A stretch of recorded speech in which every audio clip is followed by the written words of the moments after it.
Welcome back to Family Feud. Kasama ko po ngayon si Abby ng Food Buddies. Nadalo po sila total na 100,000 piso. Pero siyempre, mas masaya po kung dagdagan natin yan para makapag-uwi sila ng total cash prize na... 200,000 pesos! Wow, ito na. Si Kath ay nasa waiting area sa likod. Di tayo narinig, Abby. Are you ready? Ready? Kayang-kaya mo ito. Give me 20 seconds on the clock, please. Game. Okay. Para hindi ka awayan ng babae, hindi mo dapat siya pakailaman habang ginagawa niya ito. Go. Maliligo? Ilan ang bisita sa private wedding? 100. Expensive magkaroon ng koleksyon ng Alahas. hayop na itinatali. Aso. Sa isang linggo, ilang beses ka nag-exercise? 3. Tignan natin kung ilang points nakuha mo. O, para hindi ka awayan ng babae, hindi mo dapat pakialaman habang ginagawa niya ito. Sabi mo, maligo. Sabi ng survey ay, gusto mo palitan sana, ano papalit mo dyan? Tulog habang natutulog. Tulog. Pero Pwede yun siguro. kahit sino eh. Pwede siguro. Ilan ang bisita sa private wedding? Sabi mo, 100. Madami to. Ang sabi ng survey ay, 12 points. Bayan. Expensive magkaroon ng koleksyon ng ano? Sabi mo, alahas. Yan. Yes, of course. Pwede yan. Survey says, Ay, ang 15 points. Hayop na itinatali, sabi mo, aso. Ang sabi ng survey ay, Woo! wow, nice one. Sa isang linggo, ilang beses ka nag-exercise? Sabi mo, 3. Sabi ng survey natin, Abby, ay 14, 80 points. Not bad. Okay na. 120 to go. Balik muna, Abby. Let's welcome back, Kat. Hi, Kat. Hello. How are you? Kinakabahan. Okay lang yan. Si Abby, 80 points na nakuha niya. 120 to go. Okay. Very, very easy to achieve. Okay. Good luck, Kat. Okay. At this point, makikita na po ng viewers sa bahay ang mga sagot ni Abby. Give me 25 seconds on the clock, please. Are you ready? Yes. All right.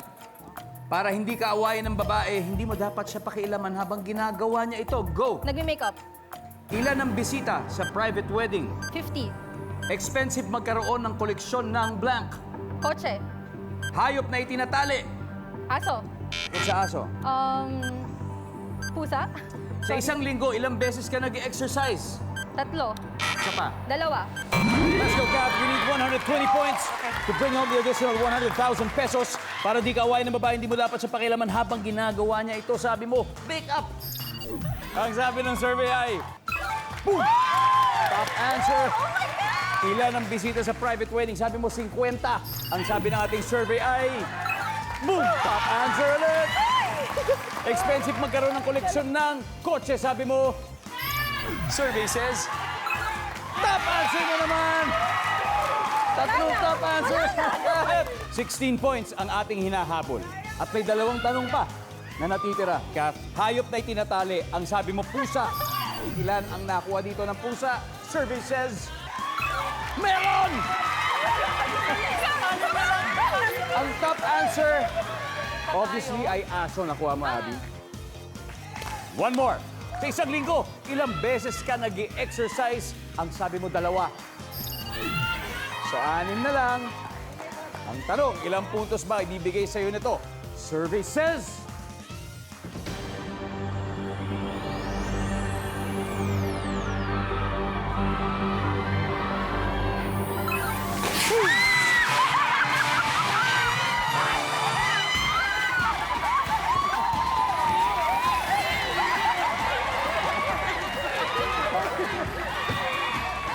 Okay.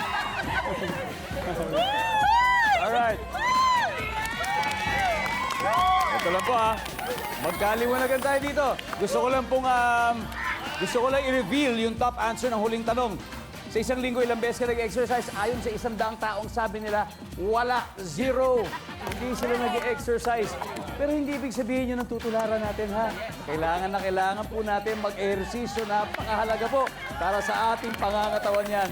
But anyway, congratulations, Food Buddies. You have won a total of 200,000 pesos. Ate, ano masasabi mo sa iyong pagkapanalo? Sobrang saya, sobrang galing ni Kat! Yes! At syempre, meron din kayong 20,000 para sa napili ninyong charity. Ano bang napili ninyo, Abby? We picked Kite Foundation to help cancer patients. Para sa inyo to! Woo! Alright, Kite Foundation. ang kanilang winnings at ang kanilang donation na napupunta po sa inyo. Maraming salamat. And of course, thank you rin. More power sa mga ginagawa ninyo. Okay? Thank you for being here. Food Buddies, maraming salamat. So, ulitin? Yes! Ulitin! Maraming salamat, Pilipinas. Ako po si Ting Dong Dantes. Araw-araw na maghahatid ng saya at papremyo. Kaya makihula at panalo dito sa Family Feud.